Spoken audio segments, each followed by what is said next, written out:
নদিয়ার গয়েশপুরে এক কর্মী বৈঠকে এসে সাংবাদিকদের 2 পয়সার সাংবাদিক বললেন তৃণমূল সাংসদ মহুয়া মিত্র। এর ফলে ব্যাপক ক্ষোভ ছড়িয়েছে সাংবাদিক মহলে।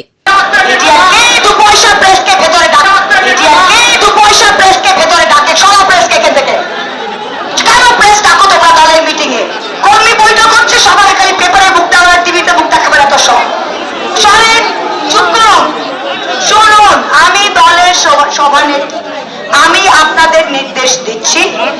যদিও এই ঘটনার তীব্র নিন্দা করেন রানাঘাট লোকসভার বিজেপি সাংসদ জগন্নাথ সরকার। আসলে মহুয়া মিত্র যেখানেই যাচ্ছে তৃণমূলের লোক পাচ্ছে না, সেই জন্য আর যে কয়টা পাচ্ছে বিরোধিতাই বেশি করছে।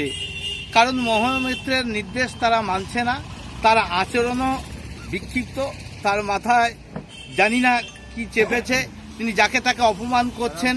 সাংবাদিক। Bureau report, Times Bangla.